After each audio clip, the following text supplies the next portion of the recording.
또 지난 한 주간 형통하게 하시는 하나님을 인하여 어디에 있든지 무엇을 하든지 늘 승리하고 계십니까?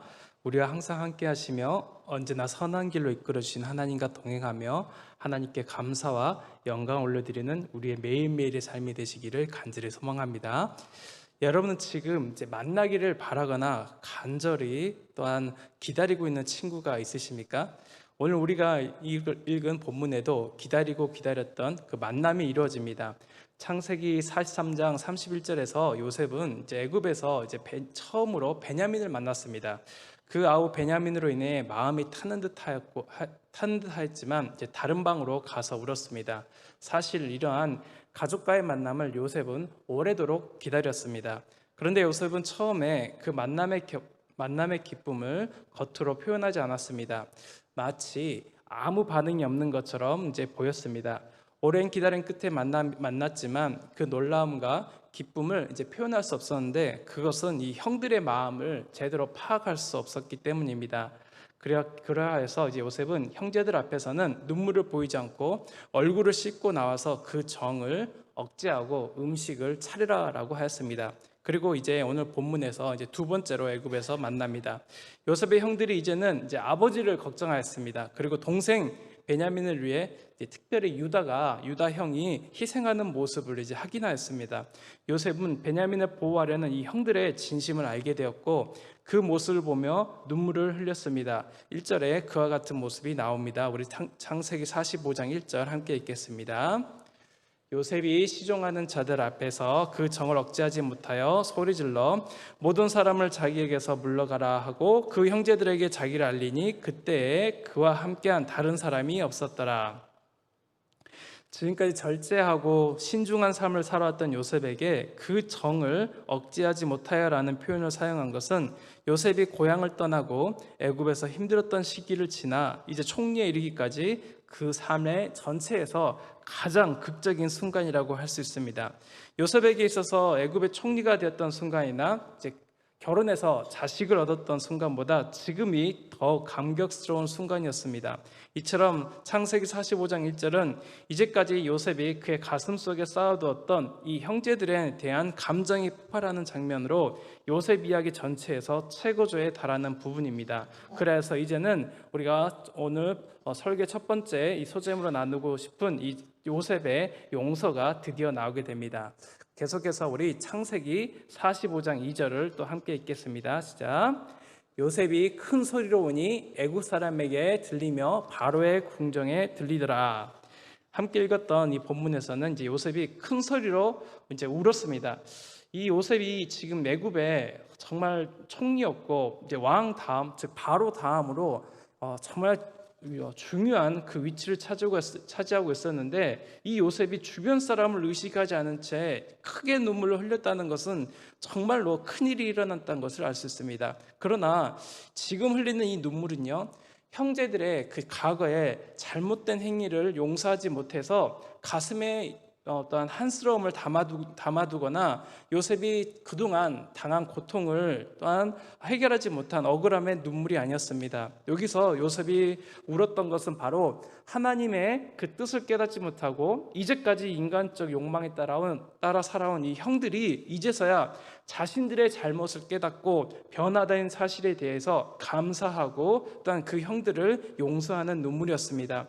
이러한 사실을 통해 우리는 요셉의 정말 인간적인 모습, 그리고 자기 때문이 아니라 바로 다른 사람, 특별히 자신에게 어려움을 주었던 그 형제들을 용서하는 것을 우리는 보게 되고, 그 상대방이 자신을 해했던 사람이 변화되고 성숙하고 이제는 자신에게 용서를 구하는 듯한 그 표정과 눈빛을 보는 것에 대해서 이제 감사하는 눈물을 흘렸다는 것을 이제 보게 됩니다. 요셉이 어떻게 정말 이 지금 정말 어렸던 그 소년의 모습으로 이제 애굽에서 노예로 팔려서 지금 총리가 되기까지 그 얼마 되지 않은 시간, 뭐 길다면 길고 짧다면 짧은 시간인데 사실 몇 살 되지도 않는 이 요셉이거든요. 이 30대에 이러한 성숙한 인격을 보일 수 있었던 그 비결이 무엇인지 우리 한번 보도록 하겠습니다. 오늘 설교 두 번째 제목으로 하나님의 구원을 바라본 요셉입니다. 창세기 45장 5절입니다. 우리 함께 읽어보도록 하겠습니다. 당신들이 나를 이곳에 팔았다고 해서 근심하지 마소서, 한탄하지 마소서. 하나님이 생명을 구원하시려고 나를 당신들보다 먼저 보내셨나이다. 창세기 45장 5절에서 요셉은요, 형들이 자신을 상인들에게 팔았지만 이 형제들에게 죽을 죄를 지었다고 스스로 비관하지 말라고 이제 권면합니다. 창세기 45장 5절이 하반절에 보면요, 하나님이 생명을 구원하시려고 나를 당신들보다 먼저 보내셨나이다 라고 지금 말하고 있습니다. 여기서 보내셨나이다의 이 보내다라는 이 단어에 주목해 보기 원하는데, 이 보내다라는 단어는요, 하나님의 말씀 곧 구원이나 재앙에 관한 소식을 전하기 위해서 이 사자를 보낼 때 사용한 단어입니다. 이 말이 신약 성경에서는 예수 그리스도께서 복음을 전파하기 위해서 보내신 사도를 의미하며 보냄을 받은 자의 어원이 되기도 하는 단어입니다. 따라서 요셉이 당신들 앞에서 보내셨나이다 라고 한 말에는 하나님이 요셉에게 주신 사명을 이루기 위해 먼저 애굽으로 보냄을 받은 자, 신약 시대에는 이제 사도라는 의미를 가질 수 있습니다. 이러한 사실은 실제로 요셉을 애굽으로 판 자들은 형들이었지만 창세기 45장 5절의 주어가 하나님으로 이렇게 표기된 것으로 확인할 수 있습니다. 그런데요, 이 하나님이라는 이 주어가 오늘 함께 읽으신 이 본문에 무려 3군데나 반복되고 있습니다. 45장 5절, 7절, 8절에서 요셉은 형들에게 하나님께서 자신을 애굽에 보내셨다라고 3번이나 강조하고 말하고 있습니다. 요셉은요, 자신에게 해를 끼쳤던 그 형들이 지금 두려워하는 것을 알고 있었습니다.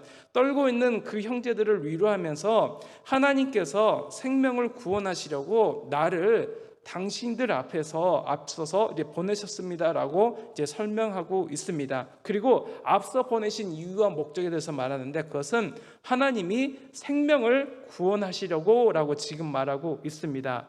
정말 이 하나님께서는 이제 가뭄이 들어서 육체적으로 죽을 수밖에 없었던 이 형제들, 그리고 이스라엘의 정말 어려운 자신들의 동족들을 이제 살리고자 하는 그 하나님의 놀라운 뜻도 있었지만, 그 육적인 그러한 생명을 살리는 것은 물론이거니와 그들의 정말 영혼을 살리고 그들을 통하여서 하나님의 놀라운 다스림과 통치를 이뤄가시기 원하시는 그 하나님의 그러한 그 섭리를 그가 바라봤기 때문이었습니다. 사실 우리가요, 고난을 겪을 때 정말로 그 고통이 정말 너무나 크게 느껴지는 것은 그 고난 자체로 인한 것이기보다 이 고난의 원인을 제대로 알지 못할 때가 내가 왜 이러한 고난을 겪고 있는지 정말 심한 그런 어려움을 겪을 때가 있습니다. 그렇지만 이 요셉은요, 자신을 노예로 판 일은 그 형들이 정말 자신을 시기하고 미워해서 정말 그 미움에 구덩이에 빠뜨리고 노예로 팔았다기보다는 하나님이 그 모든 일을 형제들의 시기심과 형제들의 어쩌면 악한 모습까지도 이용하셨다는 것을 분명히 말씀하고 있습니다. 그래서 이 요셉은요, 이러한 그 과거에 자신에게 행했던 그 악한 것, 그리고 미움의 구덩이에 빠졌던 그 구덩이에서 이제 스스로 하나님의 손을 잡고 나왔던 것입니다. 오늘 또한 제가 이 말씀을 준비하면서 요셉의 인생 가운데 사실 이 본문은요, 이제 과거에 자신에게 해했던 그 어려움들을 이제 용서하고 풀어가는 과정일 뿐만 아니라 앞으로 그 이스라엘의 민족들을 향한 그 하나님의 뜻, 애굽에서 정말 이제 그 큰 민족을 이룰 때까지 하나님이 또한 준비하시는 과정, 그리고 가나안의 정복을 마치는 그 순간까지 이 요셉의 그런 그 유골함을 들고 그 민족들이 함께 갔던 그 모습들이 이제 함께 진행되는 것을 이제 보게 됩니다. 그래서 오늘 본 말씀에는 이 요셉이 먼저 과거에 그 형제들이 자신에게 했던 일에 대해서 이 하나님의 그 시점에서 하나님의 다스림과 주권과 통치가 어떻게 이루어졌는가를 보면서 그것을 해석하고 용서하는 것을 이제 보게 됩니다. 이처럼 이 하나님의 주권과 다스림과 통치라는 그 관점으로 우리의 인생을 해석하게 되면 이제 원수까지도 용서하고 사랑할 수 있게 됩니다. 그것은 원수의 악행까지도 선으로 바꾸어서 하나님의 놀라운 그 구원의 선한 뜻을 이루어가시는 그 주권적 섭리를 우리가 바라볼 수 있기 때문입니다. 사실 원수가요, 우리에게 해를 가하거나 어려움을 주거나 때로는 정말 말로 다 표현하지 못할 그러한 억울한 일을 우리에게 또 행할 때가 있습니다. 하지만 그 모든 것을 우리가 용서할 수 있는 것은 바로 무엇이냐면, 하나님이 우리와 함께 하시고 하나님이 그 모든 악한 것을 선으로 바꾸실 것을 우리가 믿고 바라기 때문에 우리는 그것을 용서하고 새로운 일을 이제 시작할 수 있기 때문입니다. 그리고요, 이 하나님께서는 이 요셉을 통해서 분명히 하고 싶은 일이 있었습니다. 요셉은요, 과거에 머무는 사람이 아니었습니다. 그리고 과거에 자신이 당했던 그 슬픔과 원한을 가슴에 품고 앞으로 나아가지 못하는 자가 아니라 앞을 바라보고 미래를 계획하는 자였습니다. 특별히 이 요셉은요, 이 하나님이 이 이스라엘 백성들을 통해서 그들의 생명을 보존하실 뿐만 아니라 하나님의 백성으로 만들어 가시는 것, 즉 구원의 놀라운 그 섭리를 그가 바라봤기 때문이었습니다. 요셉은 모든 자신에게 주어졌던 그 모든 역사를요, 하나님의 이 다스림과 통치라는 관점에서 바라봤습니다. 그리고 모든 것이 협력하여서 이제 선을 이루시는 그 하나님을 신뢰했습니다. 그래서요, 요셉은 복수를 꿈꾸지 않았습니다. 그저 말 한마디, 정말 손가락 한 번만 까딱하면 지금 눈앞에 있는 형제들에게 정말 말로 표현할 수 없는 크고 놀라운 그 복수를 할 수 있었음에도 불구하고 요셉은 그것보다는 오히려 그 형제들에게 다가오라 말하면서 자신을 밝히고 그 가족들, 특히 베냐민을 그가 염려하는 것을 보게 됩니다. 따라서 이 고난 중에도 소망을 품는 그 비결을 이 요셉을 통해서 알 수 있습니다. 요셉 이야기는요, 사실 한 인간이 고난과 역경을 다 헤치고 나서 승리했다는 그런 간증이 아닙니다. 이 요셉 이야기는 하나님의 택하신 백성을 보존하고 언약을 이루어 가시는 그 창조주 하나님의 그런 섭리가 주된 내용이라고 할 수 있습니다. 나를 당신들보다 먼저 보내셨던 그 하나님이 요셉에게 주신 사명을 이루고자 애굽으로 먼저 보냄을 받은 자라는 것을 요셉은 자신의 정체성으로 분명히 알고 있었습니다. 그리고 자신의 인생을 이끌어 가시는 그 주어가 형들이 아니라 바로 하나님이라는 것을 알았습니다. 그래서 그 요셉의 삶 가운데 가장 큰 변화를 가져왔던 것은 바로 무엇이냐면, 나의 인생의 주어는 바로 사람이나 상황이 아니라 하나님이라는 것을 그가 분명히 바라보았고, 그 하나님이 과거에 그리고 자신의 인생 가운데 그리고 앞으로의 인생 가운데 자신을 비롯한 이스라엘의 민족을 통해서 이루어 가실 그 놀라운 일을, 또한 사역들을 그가 분명히 바라보았다는 것입니다. 그래서 창세기 45장 7절에 이 요셉은 이제 믿음으로 선포합니다. 창세기 45장 7절 함께 읽겠습니다. 시작. 하나님이 큰 구원으로 당신들의 생명을 보존하고 당신들의 후손을 세상에 두시려고 나를 당신들보다 먼저 보내셨나니. 이제 앞부분에 이제 큰 구원이라고 말씀하고 있습니다. 이 단어는요, 하나님이 선택하신 그 백성을 보호하기 위해서 하시는 행동과 관련이 있습니다. 특별히 큰 구원이라고 했는데, 이것은 무엇이냐면 요셉이 자신의 형제들을 애굽으로 이제 이동하게 한 것이 단순히 그들의 육체적 생명을 보존하기 위한 것이 아니라 하나님을 섬기는 하나님의 백성으로 만들어 가시는 그 하나님의 큰 구원의 역사임을 분명히 말하고 있습니다. 그런데 여기서 또 한 가지 또 집중해서 바라볼 것은 바로 무엇이냐면, 중간 부분에 당신들의 후손을 세상에 두시려고 라는 말씀이 있습니다. 이에 대해서 좀 더 적합한 번역은 세상에 당신들을 위하여 남은 자를 두시려고, 즉 후손을 남은 자로 이렇게 해석할 수도 있습니다.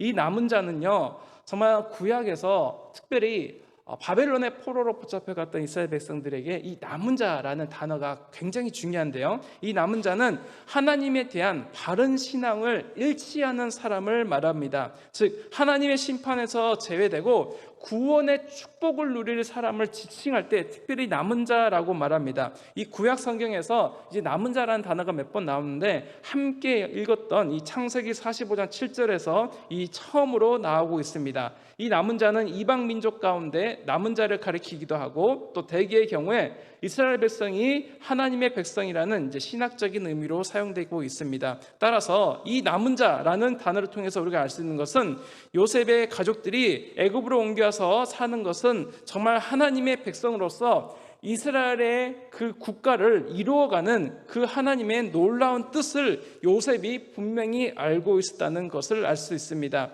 그래서 창세기 45장 8절에도 이렇게 말하고 있습니다. 제가 읽어드리겠습니다.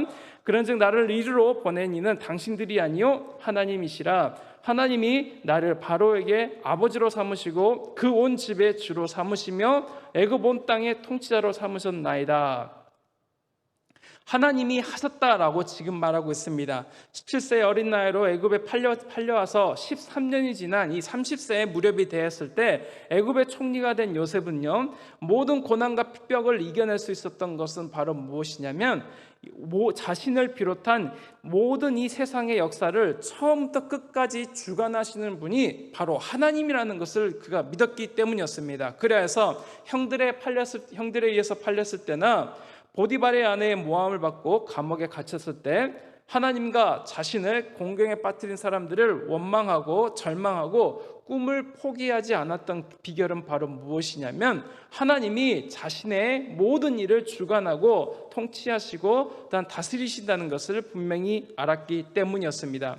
요셉은 이와 같이 하나님이 자신을 통해서 이루실 일을 분명히 알았습니다. 그래서 형제들을 용서했을 뿐만 아니라 그 형제를 위해서, 가족들을 위해서 이제 고센 땅에 가서 거주할 수 있도록 준비해 주었습니다.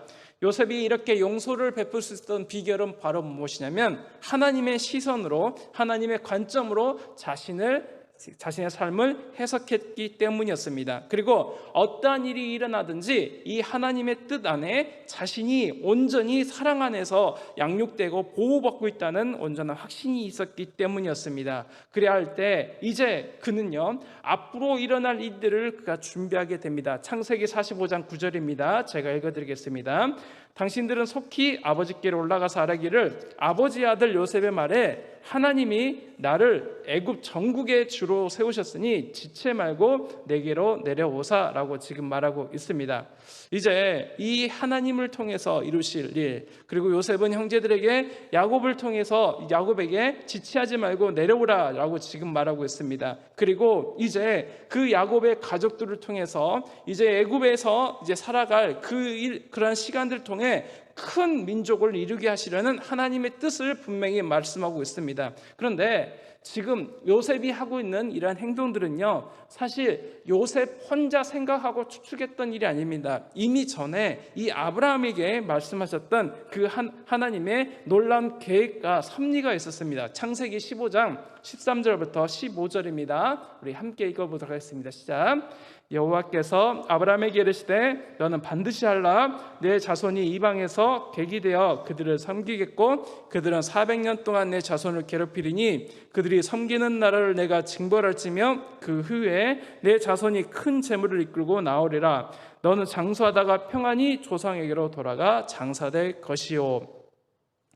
아브라함을 통해서 말씀하신 이스라엘 민족에 대한 계획, 즉 내 자손이 이방에서 객이 되어서 400년 동안 괴롭힘을 당한 후에 큰 재물을 가지고 다시 나오게 될 것이라는 그 아브라함의 언약의 말씀을 지금 이 요셉을 통해서 이루어 가시는 것을 보게 됩니다. 그런데 창세기는요, 사실 요셉이 이제 장사되는 것으로 이제 끝나거든요. 입간, 즉 무덤에 이제 들어가고 이제 관에 들어가는 것으로 끝납니다. 근데 제가 오늘 말씀을 준비하면서 이 요셉의 그 삶, 이게 과연 무덤에 들어갔고 이제 관에 들어가는 것으로 이제 끝난 것으로 이제 창세기가 끝나는데, 이 모세오경은요, 창세기, 출애굽기, 레위기, 민수기, 신명기는 바로 이제 모세가 지금 이제 가나안의 정벌을 앞두고 있는 상황 가운데 이스라엘 민족들 가운데 이스라엘 민족들뿐만 아니라 이스라엘의 역사에 있어서 가장 중요한 족장들의 이야기를 다루는 것이라고 제가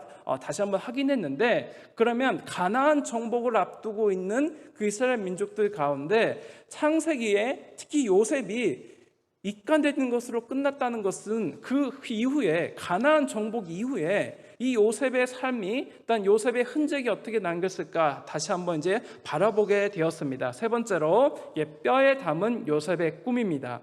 창세기 50장 24절 25절입니다. 우리 함께 읽어보도록 하겠습니다. 시작.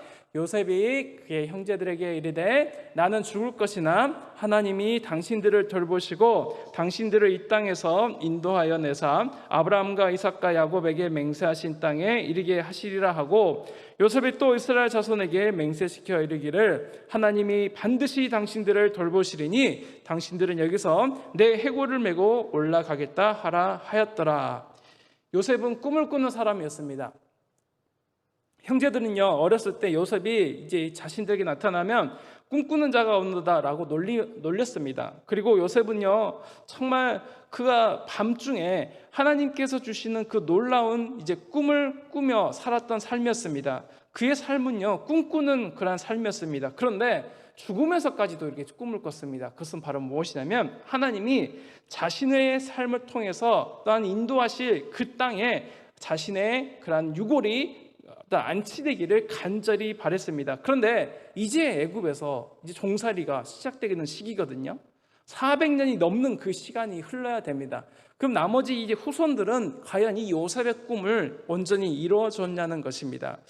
요셉이 죽기 전에 자손들에게 남긴 유언이 창세기 마지막에 나오는데, 요셉이 또 이스라엘 자손에게 맹세시켜 이르기를 하나님이 반드시 당신들을 돌보시리니 당신들은 여기서 내 해골을 메고 이제 가나안 땅으로 올라가겠다 하라라고 지금 말하고 있습니다. 요셉은 자기의 뼈를 이 애굽 땅에 묻지 말고 먼 훗날 자신들의 이스라엘의 후손들이 가나안 땅에 들어가면 거기에 묻어달라고 지금 당부하고 있는 것입니다. 요셉은요, 앞으로 400년이 더 지난 후에 이스라엘 백성들이 하나님의 그런 놀라운 은혜 가운데 출애굽할 것이고 가나안 땅으로 분명히 들어갈 것이고 그 가나안 땅에 자신의 뼈를 묻어달라고 지금 말하고 있다는 것입니다.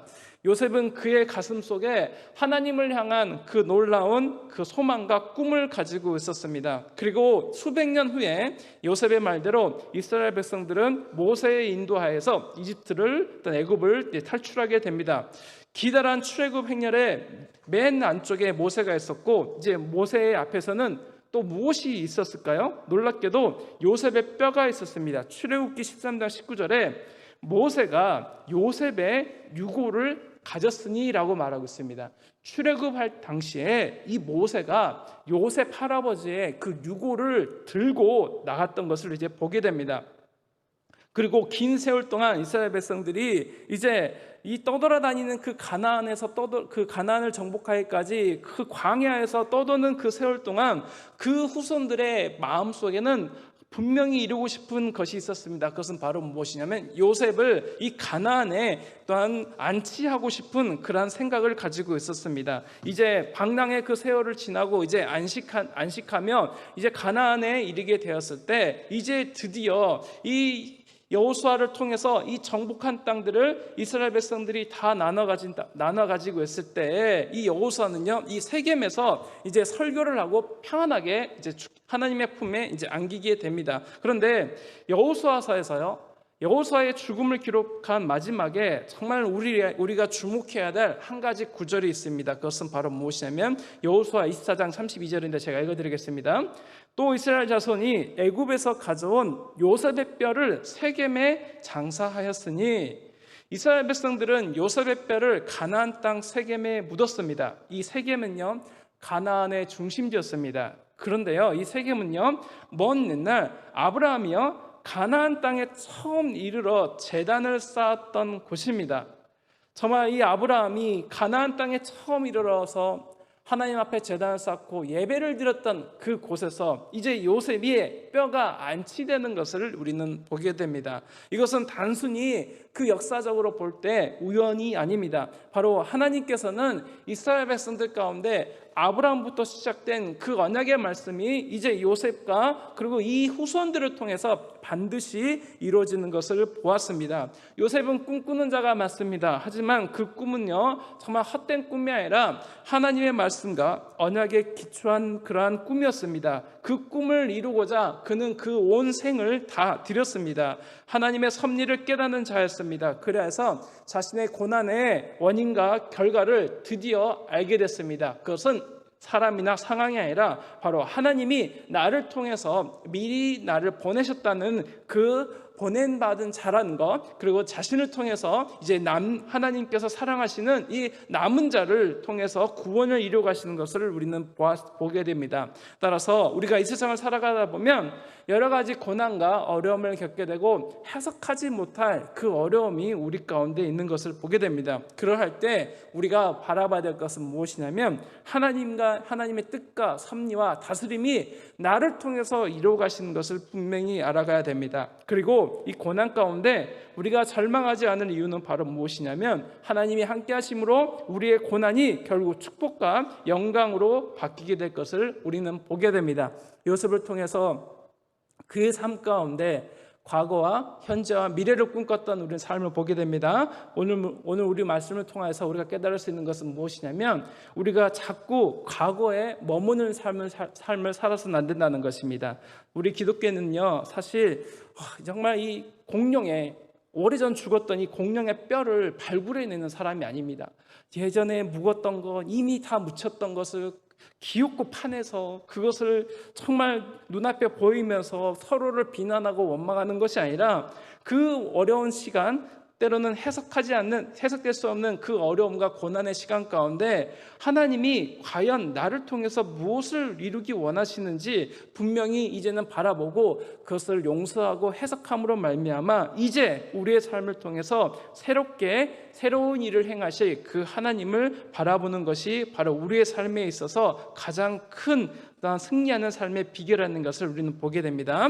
말씀을 마치겠습니다. 우리 이 자리에 함께 모이신 우리 성도님들 삶 가운데 요셉과 같이 늘 꿈을 꾸는 삶, 희망과 소망을 갖는 삶, 어렵고 힘든 중에도 하나님께서 주시는 위로와 동행하심이 함께 있음으로 말미암아 정말 하나님께서 이루어가시는 귀한 삶이 우리 이 자리에 있는 우리 모든 성도의 삶 가운데 이루어지시기를 간절히 소망합니다.